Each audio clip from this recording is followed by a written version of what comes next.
কে ওখানে? কে কে ওখানে? আমি কাছে একটি ঘটনাটা শেয়ার করতে চাই। ঘটনাটা আমাদের এলাকায় এক বড় ভাইয়ের, ওনার নাম ছিল শিপুন। তার ঘটনাটা আমার কাছে খুব ভয়ানক লেগেছে, তাই আমাদের কাছে আমরা এই মেয়ে শিপুন ভাইয়ের আমাদের কাছে ঘটনাটা সেভাবেই বলেছিলেন। আমি ঠিক সেইভাবে আমাদের সামনে তুলে ধরলাম। 7 থেকে 8 বছর আগে ঘটনা। আমরা যখন চট্টগ্রামে পুরনো রেল স্টেশনে এর পাশে থাকতাম, আমি যখন পুরনো মার্কাসন্ত ছিলাম, প্রতি রাতে বন্ধুদের সাথে রেল লাইনে আড্ডা দিয়ে মদ, গাঁজা, হিরোইন খেতাম। আমাদের পছন্দের আড্ডা দেওয়ার জায়গাটা ছিল দুই রেল লাইনের মাঝেই বরাবর, মানে আমাদের ডান পাশে ট্রেন চলাচল করত। জায়গাটা পুরো অন্ধকার ছিল। ঝপন ঝাড়, গাছপালা ভরা স্টেশন ঘাট ছাড়া দিনের বেলা কেউ সাহস করতে না ওখানে যেতে। সবাই এই জায়গাটা কেউ ভয় পেত, বলতো এখানে নাকি অনেক মানুষ মারা গেছে ট্রেনে কাটা পড়ে। আমরা এইসব পাত্তা দিতাম না, বরঞ্চ আমাদের জন্য সুবিধা হইতো। মাঝে মধ্যে দিনেও নেশা করতাম। এখানে গিয়ে একদিন রাত্রে আমরা 4 জন মিলে নেশা করে ওখানে ঘাসের উপর শুয়েছিলাম। চাঁদের আলো ছিল, তাই ভালো লাগছিল। 4 জন মোটামুটি মাতাল অবস্থায় আমরা হালকা চোখ মুজে আসতে হঠাৎ একটি কান্নার শব্দ শুনতে পেলাম। আমি উঠে দেখলাম আমাদের থেকে প্রায় 30 হাত দূরে ছোট্ট একটি বাচ্চা রেল লাইনের উপর শুয়ে আছে আর কান্না করছে। আমি এই দৃশ্য দেখে ভয় পেয়ে গেলাম। এসে পাশে কোনো ঘর নাই, বাড়ি, ও সেই বাচ্চারাই ওখান থেকে আসবে। তারপর আমি বন্ধুদের ডাকতে লাগলাম, কিন্তু বন্ধুরা উঠলো না। ঘড়ি দেখলাম তখন বাজে রাত 3টা বাজে 40 মিনিট। প্রায় 20 মিনিট ধরে বাচ্চাটার কান্নার শব্দ শুনতে পেলাম। শব্দ বন্ধ হওয়ার পর বন্ধুদের জাগিয়ে সব তুলে ফেললাম। তারা বিশ্বাস করলো না, বললো হয়তো বিড়াল টিড়াল হবে। আমিও বিষয়টাকে পাত্তা দিলাম না। তারপর প্রতিদিনকার মতো সবাই ফজরের আজানে আর 1 ঘন্টা আগে বাসায় চলে গেলাম। বিষয়টাকে পাত্তা না দেওয়াতে ছিল আমার জীবনের মতো বড় ভুল। কারণ এরপর দিন আমার জীবনে যে ভয়াবহ ঘটনা ঘটেছিল তা হয়তো আমার প্রাণটাই কেড়ে নিত আর ছিন্ন ভিন্ন করে দিত আমার এই দেহ। ঠিক এরপর দিন আমার 4 জন মিলে আবারও সেখানে আড্ডা দেয়। গাঠ খেলার পর আমরা প্রচুর পরিমাণে ডিস ও তারপর আমরা আগের মতো ওখানে শুয়ে পড়ি।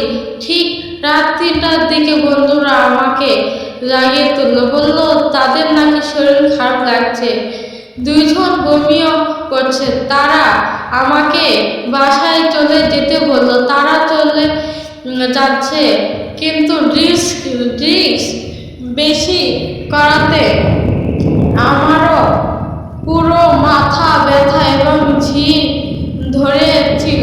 আমি ঘুমে পড়ে তাদের যেতে বললাম, কিন্তু ফ্রেন্ডরা আমাকে বারবার লাগিয়ে তুললো।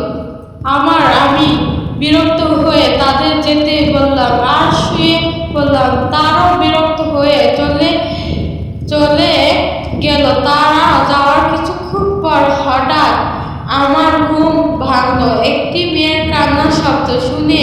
উঠে তাকিয়ে দেখলাম চাঁদের আলোতে একটি মেয়ে রেল লাইনের উপর হাঁটু গেড়ে বসে মাথা নিচু করে খুব জোরে কান্না করছে।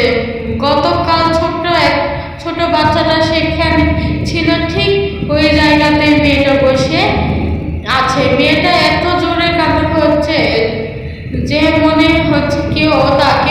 ডাকছে। আমি ঘুম থেকে উঠে এ মেয়েকে দেখে ভয় পেয়ে যায়।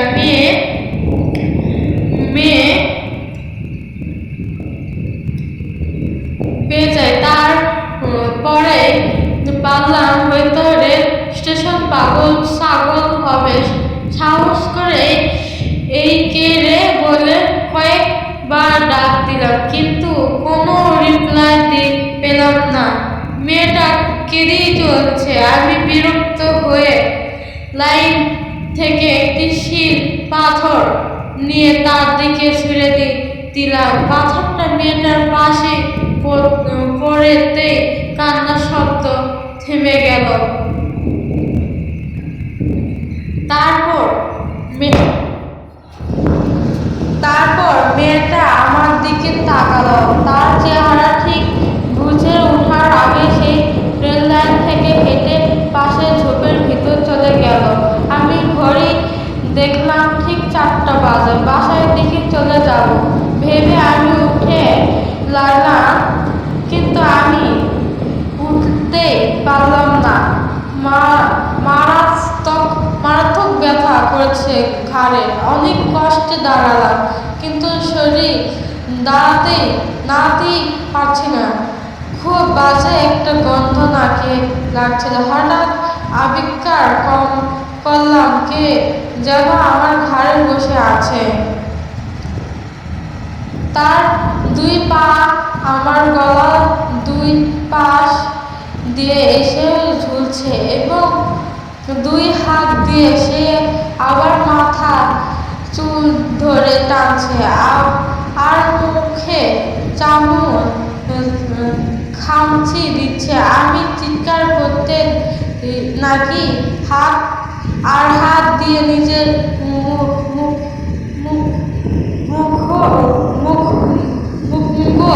বাঁচাতে প্রাণপন্ত চেষ্টা করি। এভাবে প্রায় কতক্ষণ যায়, কখন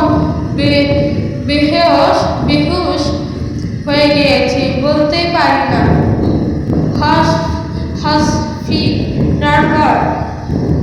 হুশ ফিরার পর নিজেকে বিছানায় দেখলাম। পাশে আব্বু বসে আছে। তারা আমাকে জিজ্ঞেস করলো, কি রে, কি হয়েছিল তোর? মুখে কাটলো কিভাবে? আমি খুব তুলে বললাম আর জানতে চাইলাম আমাকে এখানে কে নিয়ে এসেছে। যখন আব্বু বলল এলাকায় কিছু আঙ্কেল স্টেশন পাশেই মসজিদে নামাজ পড়তে যায়, তারা লাইন ধরে হেঁটে আসতেছিল। হঠাৎ দূরে থেকে লাইনের উপর আমাকে দেখে তারা মনে করছিল কোনো লাশ হয়তো ট্রেনে কাটা পড়েছে। কিন্তু কাছে আসার পর আমাকে জীবিত পেয়ে তারা হসপিটালে নিয়ে যান। এর মাঝে আমাকে স্টেশন গার্ড দেখে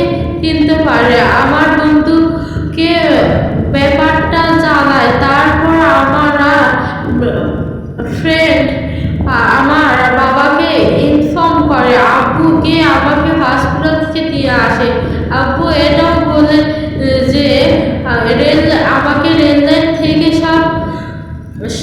সময় মতো না সরালে হয়তো আমি কাটা পড়তাম, কারণ ভোরে ট্রেনটা আর কিছুক্ষণ পরেই আসে। এরপর থেকে আমি মদ গাঁজা রাতে